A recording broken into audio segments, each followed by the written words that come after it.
de moyens un peu à Bangui. Donc c'est comme ça qu'ils étaient arrêtés à l'aéroport.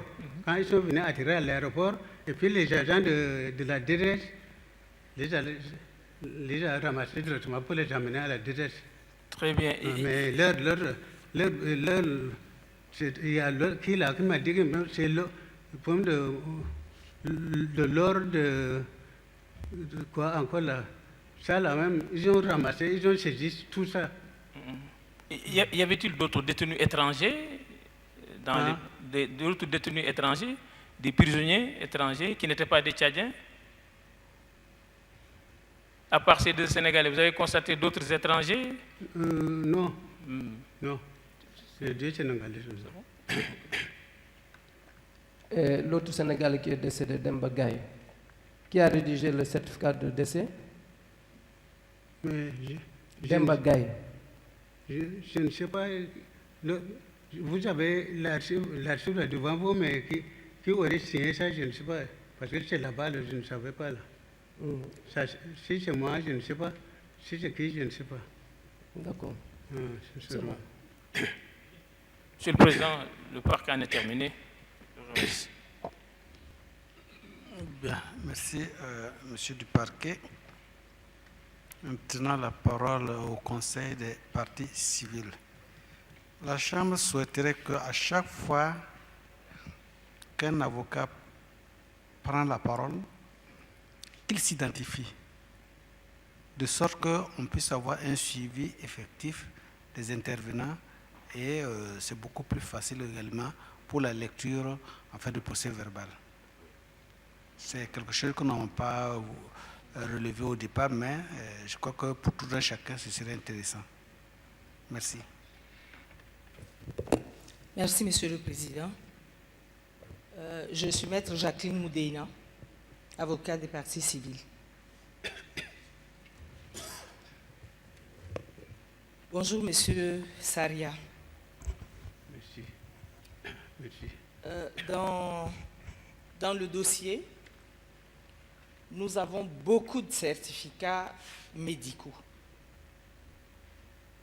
Et là, je vais vous poser une question concernant un certificat médical signé par le responsable du service de santé de la BCIR.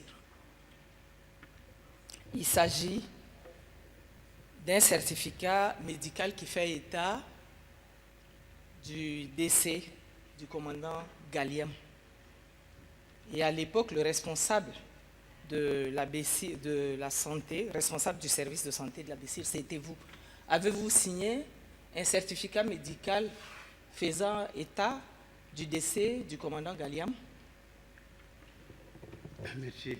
Mais le commandant Galliam, moi, je ne l'ai pas soigné. Le commandant Galliam, je ne l'ai pas soigné. Il était détenu, vous le saviez? Il était détenu. Mais le commandant Galliam, je crois qu'ils l'ont amené à l'hôpital central. Vous l'avez vu avant qu'il ne soit transféré à l'hôpital central, vous l'avez vu? Oui, Galliam, je l'ai vu. Je l'ai vu. En tant qu'infirmier, vous savez de quoi il souffrait? Galliam, son état, comme il a été envoyé à l'hôpital central, je crois que ce sont les médecins de l'hôpital central qui doivent le consulter. Mais comment ça fait que le certificat médical est signé par moi, je ne sais pas. Vous savez au moins qu'il était décédé? Oui, j'ai appris. Il est décédé. Vous avez appris? Oui.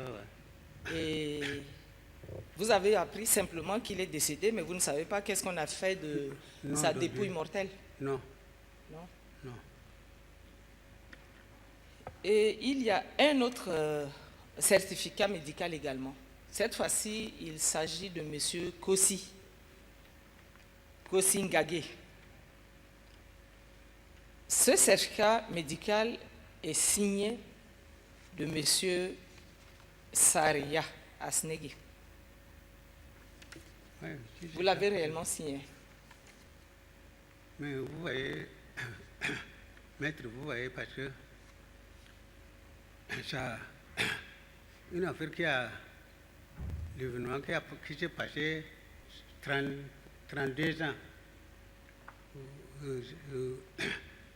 8 ans, 8 ans de chaîne après, et puis 25 ans de débit. Donc ça fait déjà 32 ans, mais je ne comprends pas. Mais Donc si vous ne vous souvenez pas spécialement avoir signé un certificat médical faisant état du décès de M. Kossi. Mais est-ce que vous avez signé des certificats médicaux? certificat médical, là, pour les malades décédés, j'ai fait. J'ai fait, mais tel que pour l'autre là. Et vous les établissiez librement. Ouais, Vous avez mais- la possibilité d'établir le certificat médical comme il se doit et de donner la cause réelle de la mort de la personne. Ouais, mais le malade, il est entre mes mains, c'est moi qui le soignais. Donc il est mort, si réellement il est mort, comme je le soigne, je dois aller rendre compte avec le serveur de décès, voilà, tel malade là, c'est ça, il est mort sur de telle maladie. Je dois présenter ça, parce qu'on ne peut pas, le malade, je soigne un malade, il est mort et je ne présente pas ce certificat de décès, ce n'est pas normal. Il faut que je présente le certificat de décès au chef, à l'hierarchie. Oui, là n'est pas la question. Je voudrais savoir si librement vous avez signé des certificats médicaux mentionnant les causes réelles des décès des prisonniers. Oui. Oui. Je reviens encore sur le commandant Galiam. Il est resté combien de temps en détention? Mon Galiam, là, peut-être, lui, je sais pas, il n'a pas, il n'a même pas mis une semaine, hein, Galiam. Quand je l'ai vu, il est au camp de martyr. Camp de martyr. Il n'a même pas mis une semaine, Galiam. Et vous avez travaillé également, je pense, avec M. Bichar Achaïbo, qui était contrôleur, et son adjoint Bandim à la Bessire. Vous avez travaillé avec ces deux personnes? Oui, Bichara, il était, après, il travaillait à la DRH, après, il était nommé même directeur. Directeur de? Directeur de la DRH là, pendant pour 2 mois ou 3 mois comme ça, avant d'être remplacé, Bichara. Vous savez à quelle période c'est? C'est vers le 87, 7, 8 comme ça. Et qui le remplaçait? En 87. Ça, là, je ne me rappelle pas, là, mais il est directeur. Mais quand il était contrôleur et avait comme adjoint Bandim, quelle était leur tâche, les deux contrôleurs? Qu'est-ce qu'ils faisaient? Ceux-là, ils étaient responsables, tous les deux étaient responsables à la DRH. Alors, leur service là-bas, là, moi, comme je m'occupe seulement de mon service de santé à la Bessire ici, alors, mais sinon, Banjum, je le connais bien, il est un responsable là. Bon, Bichara, il est un responsable là aussi. Mais leur métier. Quand vous produisiez des certificats de décès, une fois que le certificat de décès est produit, qu'est-ce que vous en faites? Quand j'établis le certificat médical, j'amène ça à Bagatorbo pour envoyer, pour présenter ça au directeur de la DRS à Salé-Yunus. Et c'est rien que le Pour certificat le de décès, ce n'est pas accompagné d'un autre papier. Non, c'est vrai, c'est tout. Je vois ici que dans le dossier, vous avez signé un certificat médical. C'est le certificat médical de M. Kossi, justement. Et c'est accompagné d'un rapport établi par Bichar Achaïbo, le contrôleur, et son adjoint Bandim. Ce certificat médical est accompagné de ce papier-là. Inch'Allah. Et je crois qu'il en est de même pour beaucoup de certificats médicaux. Mais maître, parce que je trouve qu'ils sont en train de jouer à leur niveau là-bas. Hein. Ils sont joués à leur niveau là-bas, vraiment. Parce qu'ils sont capables, surtout par exemple, capables de faire ça avec leur là. Quand vous établissiez les certificats médicaux, il vous est arrivé de mentionner également les cas de torture, les gens qui sont décédés de cas de torture. Vous mentionniez également, une personne est décédée des suites de torture. Ouais. Vous le mentionnez également. Ouais, je mentionne. Vous vous souvenez d'une personne qui a été torturée et qui est décédée, dont vous avez établi le certificat médical? Il y en a beaucoup, mais certainement qu'il y a un cas qui a retenu votre attention. Vous vous souvenez de ça?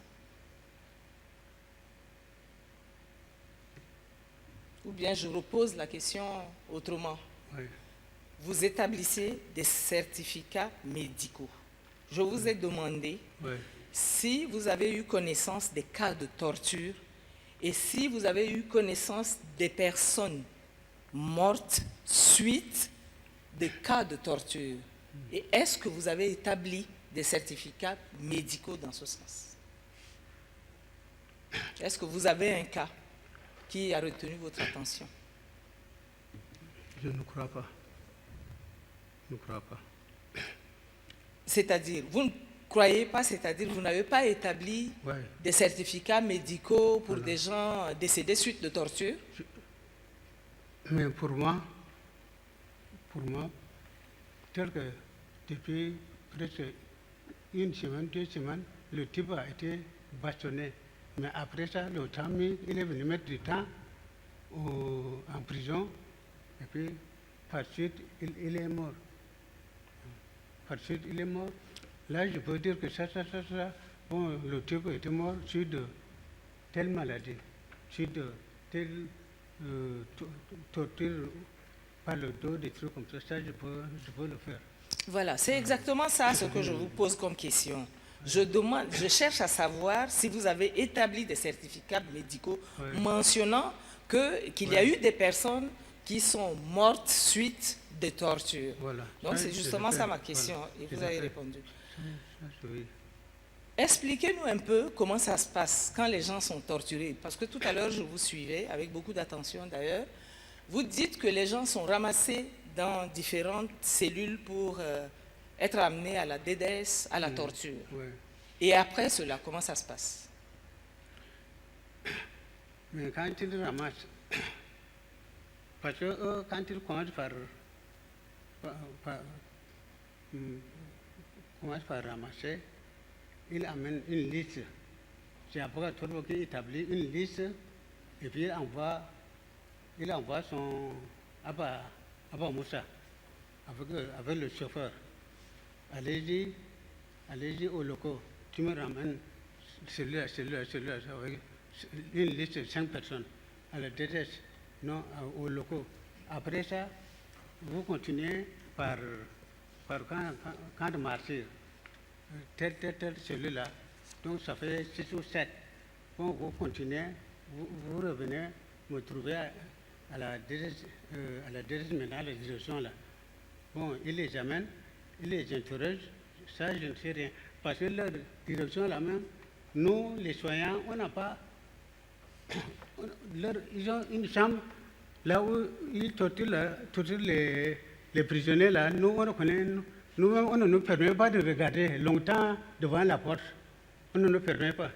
On est là devant les prisonniers là. Vous, c'est-à-dire tous les infirmiers de l'ABCIR Ouais. qui exerçaient dans les lieux de Là-bas, détention. là, ouais. Parce Donc vous que ne regardiez pas les salles de torture. on ne regarde pas. On n'a pas le droit de regarder la salle de torture. Bon, ils finissent leur là-bas. Il y en a qu'on les ramène. Il y en a, on les envoie où je ne sais pas savoir aussi. Mais ces gens-là qui sont ramassés ne reviennent plus maintenant dans leur cellule. Ne reviennent dans leur cellule. Parlons de détenus étrangers. Vous n'aviez pas vu d'autres détenus étrangers que les deux Sénégalais, Abdourahmane Gueye et Demba Gueye? Oui. Non, il n'y a pas d'autres prisonniers étrangers. Ce sont les deux là seulement. Pourtant, nous avons toujours retrouvé dans le dossier un certificat médical établissant le décès d'un Soudanais, Béchir Chaïbou. Vous ne vous souvenez pas. Ah bon, ça, je ne me souviens pas, maître. Je ne me souviens pas. Et pendant tout votre travail à la DDS, à la BESIR, aux locaux, vous n'aviez pas vu de prisonniers libyens? Non, les billets, non. Non. Ok. Je vous remercie, Monsieur le Président.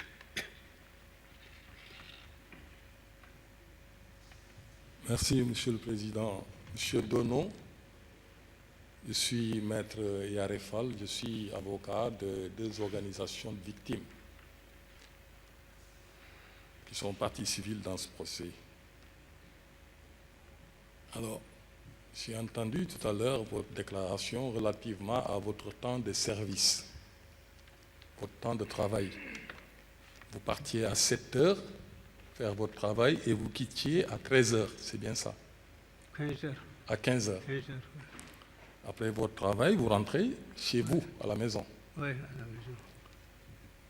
Donc, vous êtes au courant non seulement de ce qui se passe dans la prison, mais vous êtes également au courant de ce qui se passe dans la ville, autour de vous, dans votre quartier, dans la ville de N'Djamena. N'est-ce pas? Alors, vous nous avez dit, durant la répression des Agawa, durant la répression des Agawa, vous nous avez largement entretenu de la situation dans les prisons. Mais qu'est-ce que vous savez de cette répression des Agawa en ce qui concerne la ville, dans la ville? Qu'est-ce qui s'est passé pendant cette période de répression des Agawa? Pas dans la prison, mais dans la ville, ce que vous en savez. Mais si c'est ça, je crois que les Jacois, dans la ville, je crois qu'il y a la fuite. Les gens fuient. C'était Jacois fuient. Parce qu'ils sont poursuivis par chaîne. Ils sont poursuivis. Donc, il y en a, dans la précipitation là, ils fuient. Mais, parce que tu n'as pas droit à tourner au quartier des Jacois, tu n'as pas droit à demander les Jacois aller chez eux. Ils ont peur, eux-mêmes ils ont peur. Ils ne veulent pas que quelqu'un vienne comme ça, parce qu'ils ont peur d'être ramassés encore. Et vous les avez vus fuir? Hein? Vous les avez vus fuir? Oui, mais les gens avec leur véhicule, ils fuient. Ils partent vers le côté nord, vers le côté sud, là même, il y en a qui fuient, avec leur véhicule, avec leur famille. Et ces gens-là, c'était des Agawa? Oui, mais c'est à leur arrestation.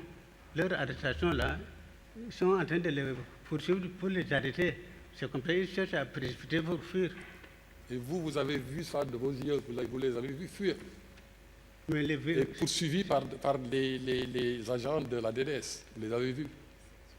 Non, ce n'est pas des renseignements. Vous ne les avez pas vus, ce n'est pas des renseignements. Je n'ai pas vu quand même pas de renseignements. C'est D'accord. pas de renseignements. Vous nous avez également dit que dans les cellules, les détenus faisaient leurs besoins dans des demi-fûts. Pardon? Les détenus Oui. faisaient leurs besoins dans des demi-fûts. J'ai lu dans votre procès-verbal. Leurs besoins? Dans un fût coupé. Ouais. Mais les filles coupées. Ouais. Moitié filles, là. Voilà. Divisées en deux. Moitié ils fût. font leur distribuer ça. D'accord. Puis c'est ça, puis ils font leurs besoins dedans. Alors, ces moitiés de fûts-là se trouvaient à l'intérieur ou à l'extérieur de la cellule? À l'intérieur, dans la salle, ensemble, là, ils dorment. J'espère qu'il y avait un couvercle au moins. C'était fermé. Non, c'est pas fermé. C'est pas fermé. Moi, je demande qu'on leur ferme ça, mais ils refusent. Les gens de Abaga Torbo, les gens de responsables des prisonniers là, ils refusent. On demande, ils n'ont qu'à nous donner le couvercle là, après on ferme. Et puis celui qui va aller au besoin d'abord, il prend et puis il s'assoit. Mais ce n'est pas donné. Vous avez également dit que Mahamad Bidon se comportait comme un dieu sur terre. Oui, ça c'est Pourquoi? vrai. Pourquoi? Qu'est-ce qu'il faisait? Non, mais Parce que, après, je dis après, Maman Bidon est capable de prendre comme ça et de t'éliminer. Il a fait Sans ça. rendre compte. Il a fait ça devant vous? Sans rendre compte. J'ai dit, il a fait ça. Il n'a pas fait devant moi, Oui. mais parce que nous travaillons ensemble. Oui. Je suis à la Bessir, il est à la Bessir, c'est lui, notre commandant de la Bessir. Mais c'est des choses qu'il faisait. C'est des choses qu'il faisait, Maman Sakar. Lui, Maman Sakar, parce que il veut te laisser, mais s'il ne veut pas, il t'élimine, hein, c'est une réalité. Il a éliminé des gens devant vous? Non. Devant mes yeux comme ça, là, non. Mais il le fait, ceux qui sont partis, ces gardes-corps, ceux qui, les chauffeurs, tout ça là. Après ça, ils nous informent. Quand ils sont partis faire l'action, et puis ils nous informent. Secrètement, ils nous informent. Mais pourquoi vous dites qu'il se comportait comme un dieu sur terre? C'est-à-dire, qu'est-ce qu'il a fait d'autre? Mais c'est normal. Sinon, une personne comme toi, un être humain comme toi qui travailles pour l'État, et puis tu l'élimines, tu le prends seulement, tu le sans informer le patron, c'est pas normal. Hein? C'est pas normal. Hein? Il est créé par Dieu. Hein? Je vous remercie. Merci.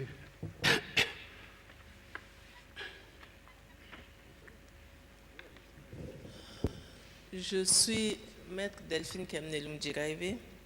Je fais partie du collectif qui défend les 4345 victimes. J'ai juste quelques questions de précision. Monsieur Saria, vous dites que dans les locaux, il y a une cellule destinée spécialement aux femmes, c'est ça? Oui. Vous avez eu l'occasion de soigner ces femmes? Oui. Mais c'est sous mon contrôle. Ok. Parmi ces femmes, il y a eu des femmes qui ont accouché en prison? Oui, du nom, il a un nom là.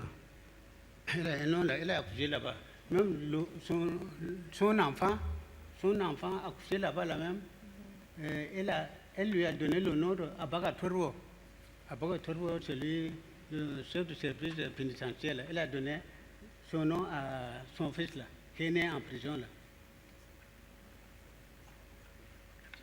Il s'appelle Gélil, qui est comme ça. Je ne me rappelle plus son nom. Ok. Vous avez eu à donner des soins adéquats à ces femmes qui ont accouché en prison? Oui, je donnais des antibiotiques pour le cas d'accouchement là. Les antibiotiques là, je les donnais avec des injectables et tout ça là. Vous vous rappelez de quelques femmes dont les conditions ou l'histoire vous a frappé? Vous vous rappelez de quelques noms? Le nom là, ça m'a, avec mon atelier, le nom là m'a échappé plus quoi. Sinon, physiquement comme ça, on se rencontre là, elle me salue des trucs comme ça partout. Mais il y a une du nom, il y a Rose comme ça. Bon, il y a Kwese, il y a celle que vous venez de citer son nom, celle qui vient d'accoucher là. Aussi, mais son nom, je ne me rappelle pas, mais physiquement. Et au fur et à mesure, j'ai échappé. Leur nom m'échappe. Tous les enfants que vous avez vus naître en prison ont survécu ou il y a eu des cas de décès? Lesquels? Des bébés nés en prison? Non, il n'y a pas un cas de décès. Mais c'est une seule femme qui a accouché. Une seule femme qui a accouché en prison.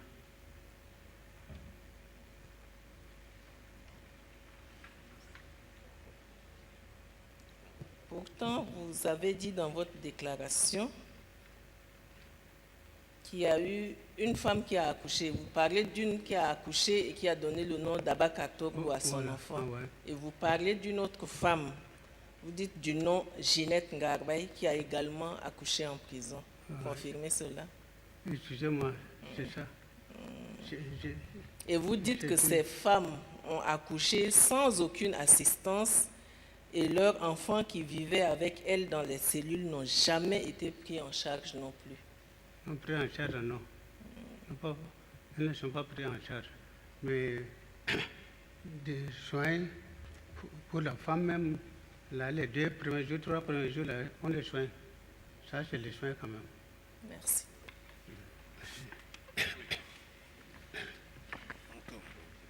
C'est Maître Hassan Guillaume Ndiaye, avocat des parties civiles. Oui, Monsieur Saria, j'ai ici un certain nombre de certificats de décès que vous-même avez établis. Mais il y a d'autres certificats de décès qui ont été établis par le chef du service pénitentiaire. Ouais. Oui, notamment celui de Demba Gaye, dont parlait Monsieur l'avocat général. Le certificat de décès a été établi le 16 novembre 1987. Ma question, comment expliquez-vous que le chef du service pénitentiaire puisse établir lui-même des certificats de décès avec des causes des morts? Comment expliquez-vous ça? Mais maître, ça là, vraiment, je ne comprends pas. C'est maintenant que je comprends. Vous avez découvert ces trucs-là, c'est maintenant, mais sinon, pendant que je travaillais là-bas, je ne savais pas qu'il est en train de faire des choses encore comme ça, exemple, parallèlement à côté. C'est le certificat de décès de Demba Gaye. Il est indiqué dysenterie amibienne. Demba Gaye serait mort de dysenterie amibienne. Est-ce que c'est vous, infirmier, qui avez indiqué la cause de la mort ou vous n'avez jamais donné ces informations au chef du service pénitentiaire? Mais je vois ma ceinture, ça, tel que ça, c'est une réalité, c'est moi qui... Non, non, je ne parle pas de ça. Je parle de Demba Gaye, le Sénégalais, Oui, qui était avec Abdourahmane Gaye. oui. C'est le chef du service pénitentiaire de la DDS qui a établi son certificat de décès. Et là, vous ne vous expliquez pas comment lui, qui n'est pas médecin, indique les causes de la mort. Vous ne vous expliquez pas Mais ça. ça me surprend en ce moment. Mohamed, ça me surprend. Ça, il aurait dû faire ça plusieurs fois. Il aurait dû faire ça plusieurs fois que je ne savais pas. Oui, quand on ramasse les personnes décédées la nuit, c'est la nuit, le matin on les ramasse. Vous n'êtes pas présent. Ouais. Eux, ils ramassent les personnes décédées. Ils les mettent dans la 4x4, dans la 404 bâchée. Oui, mais s'ils établissent, ou s'il établit le chef du service, là, vous n'êtes pas présent. Je ne suis pas présent, effectivement. Je ne suis pas présent. Donc là, pour les personnes décédées en votre absence, vous n'avez jamais, vous, établi. Jamais. Jamais. D'accord. Maintenant, la dernière question. J'ai 4 certificats de décès qui ont été établis par vous-même. Vous reconnaissez vous-même vos signatures. Oui. Donc, je prends 4 pour ne pas aller loin. Là, vous parlez d'une paralysie et anémie extrême. Anémie. Oui. Là, c'est le premier. Le deuxième, vous parlez d'une dysenterie, hémophage prolongé. Là, vous parlez des signes importants de déshydratation. Oui. Déshydratation. Oui. Et là, vous parlez d'altération de l'état général. Là, vous parlez de crise de paludisme. Et là, vous parlez de dysenterie amibienne. Oui. À quoi renvoient ces symptômes? Quand vous parlez d'altération générale, d'anémie, de déshydratation, ça renvoie à quoi en termes médicaux?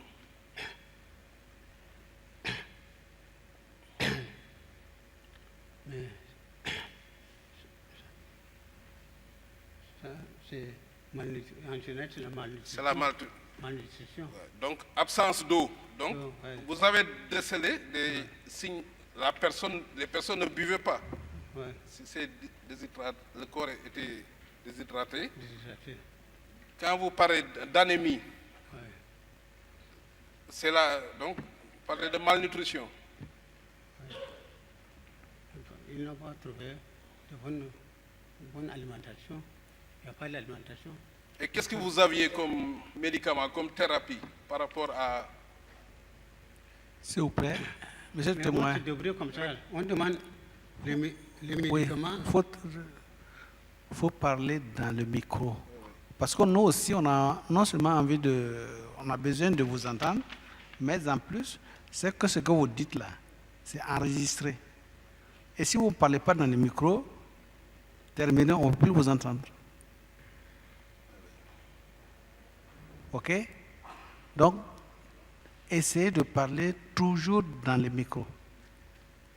Voilà. Oui. Donc, M. Seria, quand je pose des questions, vous me regardez, mais quand vous répondez, regardez, Monsieur le Président, comme ça, vous parlez dans le micro. D'accord. Oui, donc, M. Saria, donc vous avez constaté, quand vous constatez des causes récurrentes de décès comme ça, est-ce que vous avez attiré l'attention de votre hiérarchie ou de la présidence? C'est la nécessité de renforcer l'alimentation ou de donner une bonne alimentation ou alimentation minimale. Est-ce que vous aviez ce pouvoir en tant qu'infirmier soumis à un serment de dire que, attention, les détenus sont en train de mourir, faute d'eau, faute de nourriture? Est-ce que vous avez attiré leur attention? Inch'Allah, par mois, parfois, j'adresse une demande par deux fois, et on ne me répond pas immédiatement, on ne me répond pas. Moi, en tant que... Sinon, on m'a confié ces malades-là, ces prisonniers-là, c'est à ma charge de m'occuper de leur santé. Mais je suis sans médicaments. Comment je vais m'occuper de ces gens? Non, je ne parle pas de vitamines pour compenser. Justement. Parce que là, vous compensez, vous cherchez à leur donner des vitamines. Voilà. Mais je dis, est-ce que vous avez, une fois attiré l'attention sur les conditions inhumaines, le fait que les détenus étaient sous-alimentés, ou est-ce que vous avez attiré l'attention sur la nécessité d'améliorer la nourriture? Ça, là, absolument, j'en ai toujours demandé. Mais le cas, en ce moment-là, c'est presque tous les prisonniers. C'est presque tous les prisonniers qui ont ce cas-là comme ça. Donc, il me faut des vitamines, mais quand je demandais de traitement, la boîte là, quand Alvitil, si on me donnait une seule boîte de 50 comprimés. 50 comprimés, je vais donner auquel et lesquels.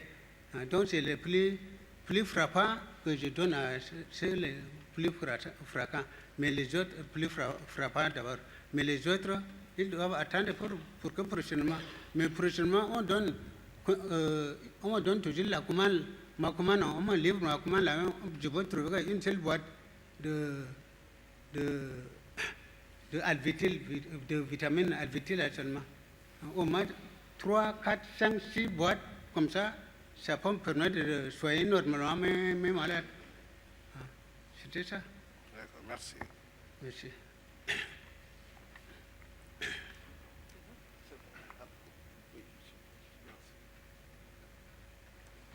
Bien, la défense.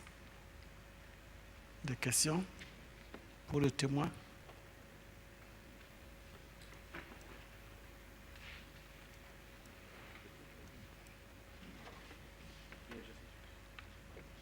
Allô? Je pense que ça marche. Je le constate aussi. Voilà. Bonjour, monsieur. Bonjour. Nous avions quelques...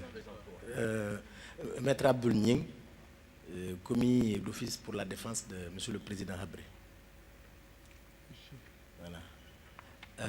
Monsieur, au cours de votre déposition, parlant de monsieur Mohamed Bidon, vous avez dit que monsieur Bidon pouvait, sur un coup de tête comme ça, spontanément, éliminer des gens, sans ordre et sans rendre compte. Ça, c'était en N'Djamena. Mais il faudra parler dans le micro. Vous dites que c'était en N'Djamena. Répondez.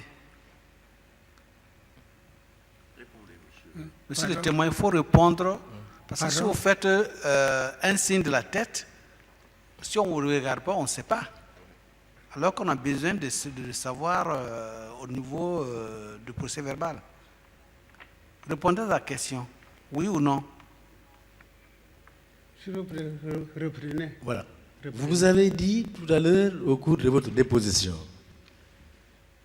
parlant de Mohamed Bidon, que c'est voilà quelqu'un qui pouvait, sans recevoir d'ordre, éliminer des gens et il ne rendait même pas compte de ce qu'il faisait. C'est ce que vous avez dit. Je dis, si ça c'était en N'Djamena, parce que vous étiez en service en N'Djamena. Oui, là, j'étais à N'Djamena. Alors, la question que je vais vous poser, est-ce qu'un monsieur comme ça, qui dans la capitale, peut se permettre d'éliminer physiquement des gens, sans recevoir d'ordre, et sans rendre compte, un monsieur comme ça, je dis, s'il se rend à l'intérieur du pays, dans le bled, comment il peut se comporter? Vous avez une idée? Maître, parce que Mohamed Bidon, c'est un collègue, on a servi ensemble à la Bissile, là, celui de notre chef. Mais lui, il nous dit, moi, il me doit dire, Sadia, méfiez-vous, attention, moi, je ne m'amuse pas, je ne m'amuse plus. Parce que vous avez les prisonniers, l'achat de prisonniers, mais vous êtes en train de prendre parti de prisonniers, mais toi, on va vous couper la tête. On va vous couper la tête. Bon, notre vie, vie de espérance, notre espérance de vie, question de ces prisonniers-là, on est en train de s'amuser avec les prisonniers, mais les prisonniers, méfiez-vous, ils sont en train de comment le terme?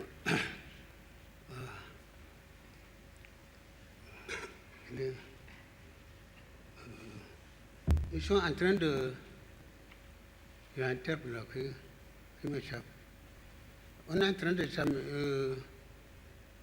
s'amuser, on est en train de saboter le régime.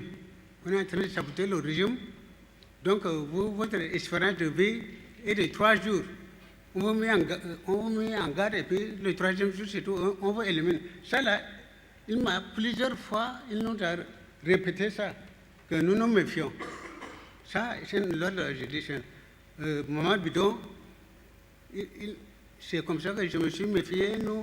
J'ai dit à mes éléments, Mohamed, que vous, Bidon, que vous connaissez là, donc méfiez-vous, parce que c'est sûr que vous connaissez son cas, donc on ne peut pas s'amuser avec Mohamed Chaker. D'accord. Ça, j'ai dit même à mes collègues de travail. Voilà. D'accord. Je voulais juste relever ça, parce que c'est vous qui le dites. Et peut-être on l'a vu aussi dans le dossier. C'est un homme autoritaire, c'est un homme violent. Vous dites même, quelque part, certains disent qu'il est sadique. Ça, on le dit dans le dossier. Mais je dis, un homme comme ça, s'il se rend à l'intérieur du pays, vous imaginez quel comportement il peut avoir? Moi, je vous demande juste donc de nous éclairer. Vous êtes gendarme, vous avez cohabité avec lui, vous le connaissez, vous connaissez son tempérament. C'est à l'attention de la Chambre. Parce qu'il est arrivé qu'il se rend à l'intérieur du pays. Et il y a des témoins qui ont déposé, qui ont parlé de lui. Donc moi, je voudrais que vous ameniez des éclaircies sur ces points. Un homme comme ça, qui peut, en N'Djamena, éliminer physiquement des gens, sans ordre, sans rendre compte. Alors s'il se rend, je dis, à l'intérieur du pays, où la légalité est plus flexible, comment il peut se comporter, je dis? Mohamed Chaker, là, vraiment, son problème. Mohamed Chaker, il va... Ce que je suis en train de... Mohamed Chaker va... Tu vas demander... Par exemple, il va demander de bons de 1 million, 2 millions chez un commerçant. quand le commerçant lui dit qu'il n'y en a pas, Mohamed Saker fait le problème avec le type. Et c'est constamment. Alors, c'était ça. Oui, c'est pour aller dans le sens de certains qui ont dit que les agents de la DDS pouvaient arrêter n'importe qui pour n'importe quel motif et quand ils voulaient. Donc vous confirmez cela, que les agents de la DDS pouvaient pour n'importe quel motif arrêter n'importe quel citoyen sur n'importe quel point du territoire et sans ordre et sans motif. Même pour un bon, comme vous dites. C'est des cas qui arrivaient donc. Vous avez compris ma question? Non. Reprenez. S'il vous plaît. Non, je pensais que...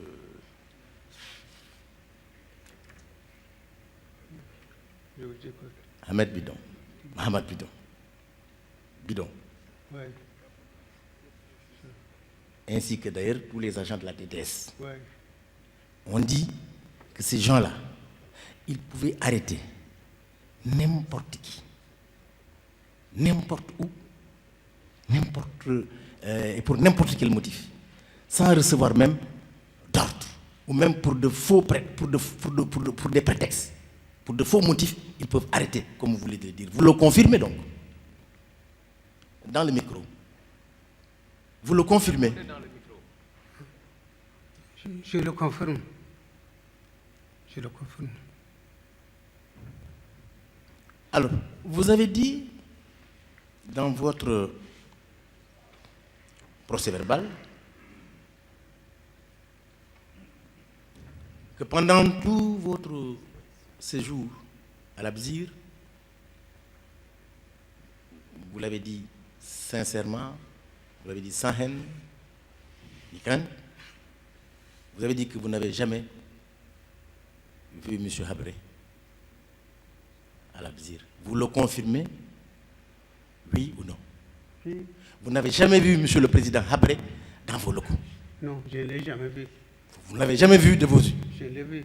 Je ne l'ai pas vu en prison. Vous ne l'avez pas vu? Sinon, après, je le vois à la place de dépannage, des trucs comme ça. Mais à la prison, non? Non. D'accord. Monsieur le Président, je vous remercie. Merci. Autre intervention? Bonsoir, Monsieur Saria. Je me présente. Je suis Maître Mounir Balal. Je suis un avocat qui a été commis par la Chambre pour assurer la défense de Monsieur Habré. D'accord? D'accord, merci. Merci à vous, Monsieur Saria. Moi, les petites questions que je vais vous poser, Monsieur Saria, c'est juste pour comprendre un peu l'organisation, simplement, de votre travail. En tant qu'infirmier, je vais même vous dire infirmier-chef, puisque c'est vous qui étiez le chef de l'équipe. C'est bien ça? Oui. Vous étiez 4? Oui. D'accord. Nous sommes 4. C'est ça. 4 soignants. Soignants. Donc, Monsieur Saria, tous les 4, l'équipe d'infirmiers, vous serviez dans 3 centres de détention. C'est bien ça? Bessir, oui. Locaux et DDS. Très bien. Tous les 4. Vous nous avez, je crois, expliqué tout à l'heure, c'est bien ça, que tous les matins, vous faites votre travail, à partir de 7h, 7h30 le matin. Et la veille, je suppose, pour assurer le travail que vous allez faire demain, par exemple, vous rassemblez vos collègues infirmiers, c'est-à-dire Monsieur Alifa, Monsieur Boba et l'autre, le 4e. Par exemple, vous dites, moi, demain, je vais aller à la Bessir. Oui. Vous, Alifa, vous allez aller aux locaux. Oui. Vous, Boba, vous allez aller à la DDS. À la DDS. C'est comme ça que vous faisiez. Hein?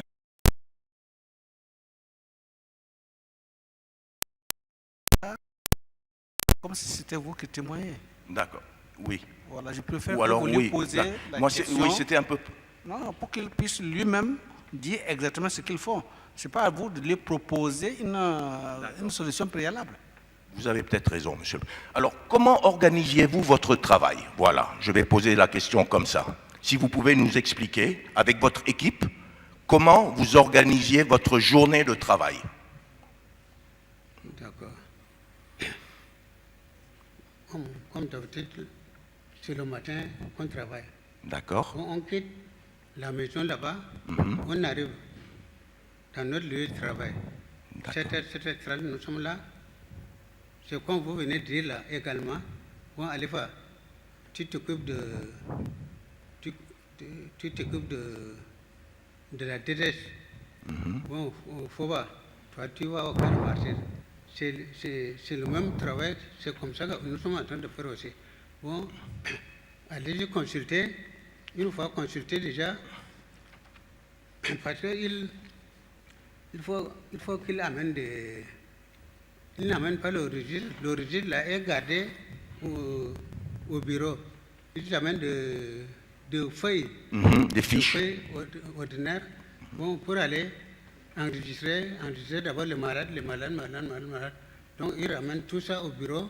Moi, je reprends, j'enregistre. Et puis, je prépare les médicaments. Sinon, ce feuille-là, si c'est le registre qu'on amène là-bas, il va être tout mouillé. Là, va se mouiller complètement. Oui, c'est ça. Ce sont de la chaleur de l'intérieur. D'accord. Alors, c'est comme ça. Bon, on prépare le traitement maintenant. Tel à ça. Ils partent remettre le travail. Les comprimés, par exemple, là, ils donnent aux malades, ils jettent de l'eau. D'abord, les malades prennent à leur présence. Il y en a qu'on leur donne avec en main pour qu'ils prennent après. Ils tournent le dos, ils jettent ça. D'autres jettent. Bon, sinon, s'il faut leur laisser ça, il y en a qui prennent. On donne une demi-dose, hein, parce que leur état ne va pas. On ne peut pas leur donner le comprimé n'importe comment. Donc, au lieu de donner 2 matins, 2 soirs, on leur donne 2 matins, et puis le soir, le type revient le soir, remettre encore les deux du soir là. Ils prennent. C'est comme ça au fur et à mesure. Sinon là, parce que leur état ne marche pas. S'ils prennent ça, c'est pour donner encore la réaction dans le corps. C'est comme ça qu'on fait tous les jours là. D'accord. Si c'est l'injection, eh bien, les pénicillines G, les ampicillines, 1 gramme, tout ça, par rapport au poids du malade même. Si c'est un nouveau malade qui est arrivé, donc il est encore bien portant, là il va prendre 1 million entier. Mais si ce sont les anciens malades, donc il faut donner la demi-dose. C'est pour... Merci, Monsieur Saria. Merci beaucoup pour vos explications détaillées. Merci beaucoup. Merci. Quand chacun de vous terminait son travail de la journée, est-ce que vous vous retrouviez après tous les 4? Oui, mais... Est-ce que vous vous retrouviez? Est-ce que vous reveniez chacun à un endroit précis? Ce travail, ça ne dure que 2 heures, 3 heures de temps seulement. Très bien. 2 heures, 3 heures de temps.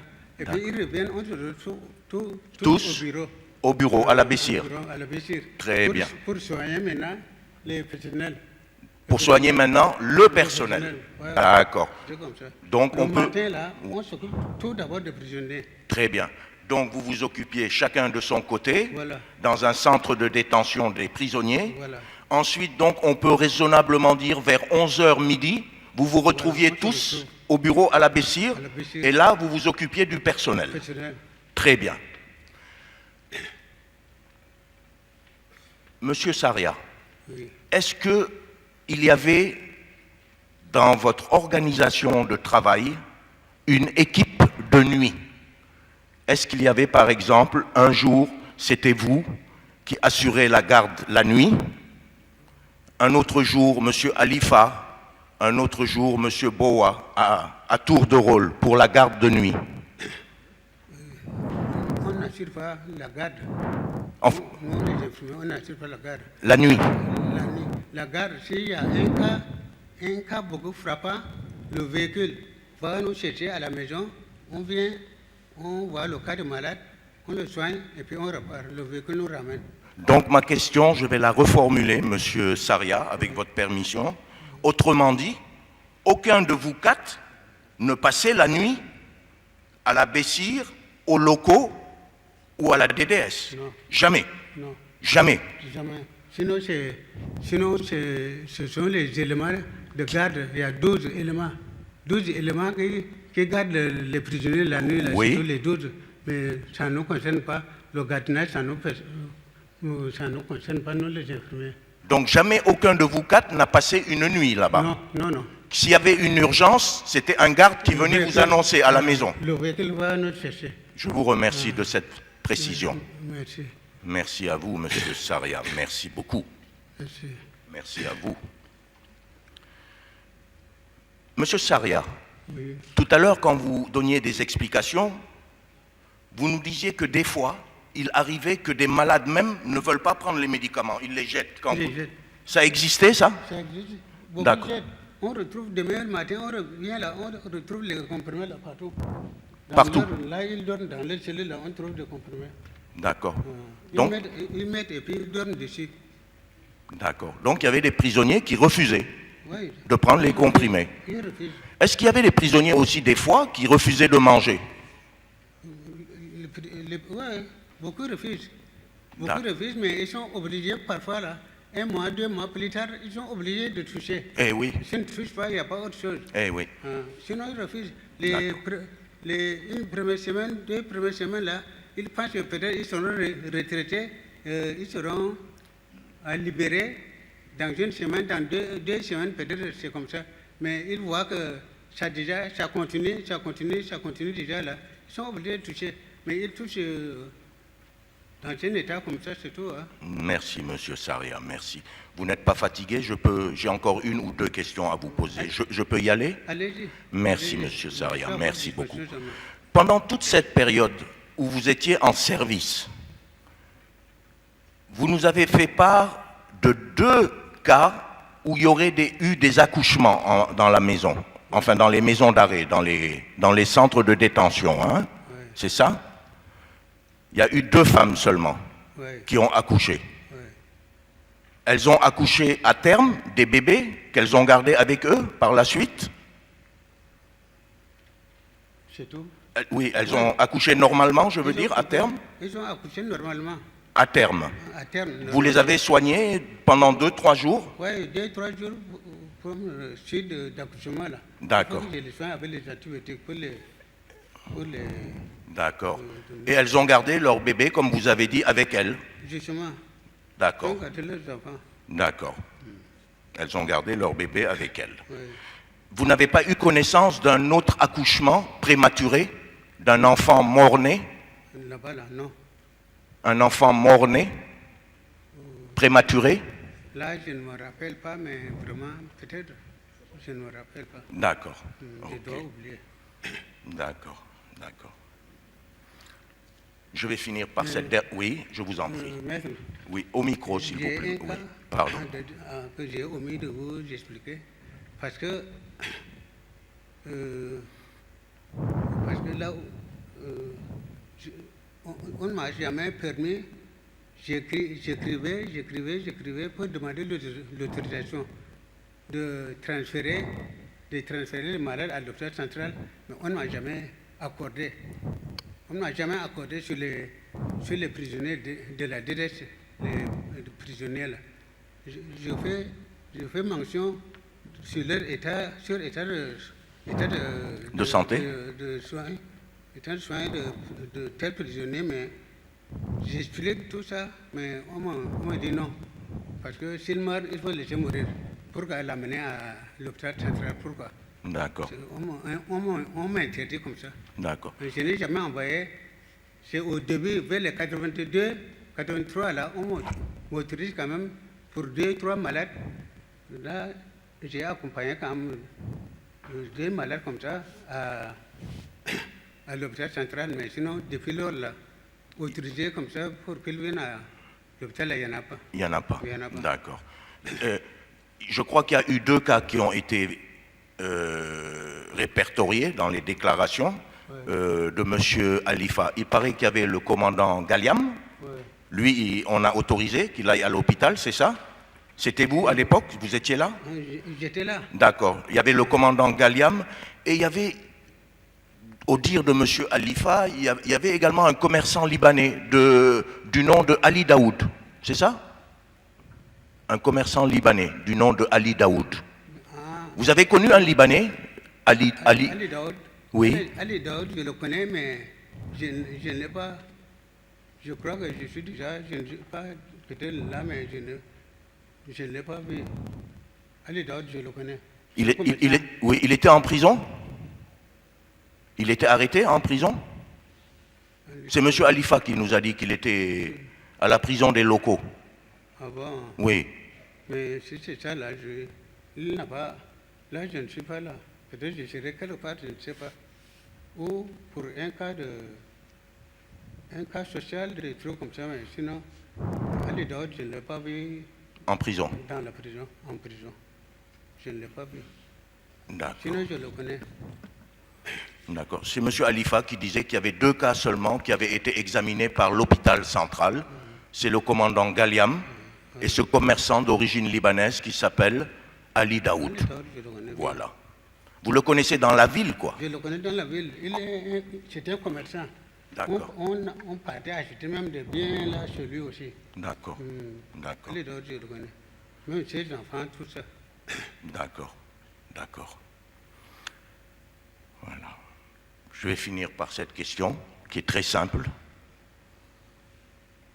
Vous avez déclaré, vous, que jamais, à aucun moment, aucune fois, vous n'avez vu le président Habré, ni à la Bessir, ni aux locaux, ni à la DDS.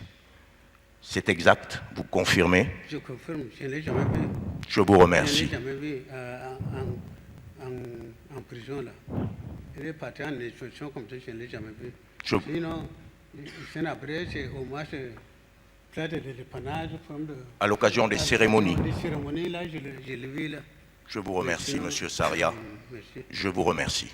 Je remercie la Cour également, la Chambre, Monsieur le Président, messieurs de la Chambre. Merci.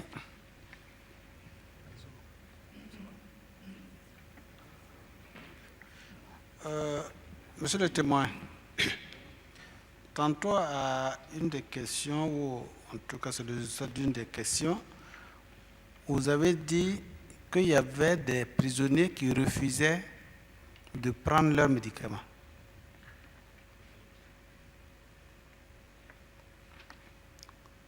Oui ou non?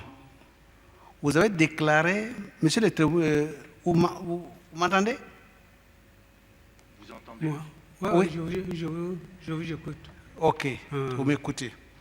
Bien, vous avez déclaré aux avocats qui vous posaient la question de savoir, il y avait des prisonniers, il y avait des détenus qui refusaient de prendre leurs médicaments.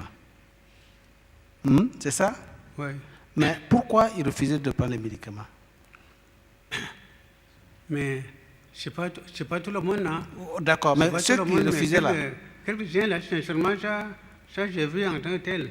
J'ai vu, parce que c'est pour ça que je dis aux autres là, cherchez de l'eau là, avec le gobelet de l'eau, faites-le avaler à votre présence.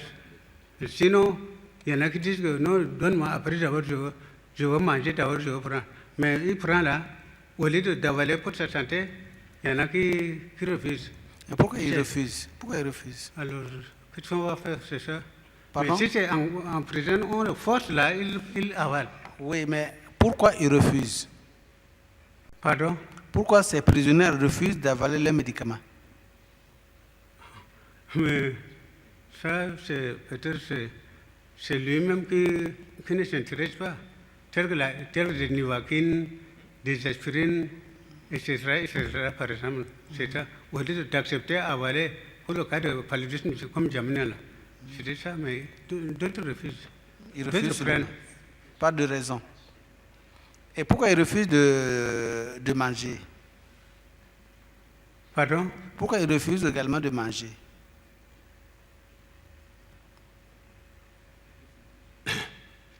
Je deviens maintenant un sourd, j'écoute doucement là. J'ai dit, Oui. pourquoi les prisonniers refusent de manger la nourriture qu'on leur donne? Mais parce que le repas, il y en a qui refusent le problème de qualité du repas. C'est le repas qui ne donne pas karma. Bon, il y en a qui refusent parce que le fait qu'il est en prison et puis vivre avec cet état-là, comment je vais devenir? D'autres pensent ça, ils refusent pour ça. Mais d'autres problèmes de qualité, ça ne donne pas de karma. C'est pourquoi ils refusent. C'est les deux possibilités-là. C'est vous qui imaginez ou bien c'est ce que vous constatez? Hein? C'est vous qui imaginez que ce sont les causes ou bien vous pensez, comment dirais-je, c'est ce que ressort de votre entretien avec ces gens-là? Oui, mais les prisonniers, ils ont pensé peut-être comme ça pour refuser parce que c'est eux-mêmes qui refusent. Ce n'est pas tout le monde, mais quelques rares seulement. Quelques parcelles de 20 ou de 10 cellules, la prison de 10 cellules par exemple, peut-être dans 2 ou 3 cellules, ils ne prennent pas. Demain matin, on va pour le travail, on retrouve. Alors c'est pour ça que je m'inquiète pour ça. Ok, merci bien. Vous êtes donc à la fin de votre témoignage. La Chambre vous remercie d'être venu et d'avoir contribué à la manifestation de la vérité devant cette Chambre par rapport aux faits qui lui sont soumis. Donc nous vous disons merci et à présent vous pouvez vous retirer pour entrer au Tchad. Merci. Merci. Merci, Président. Merci.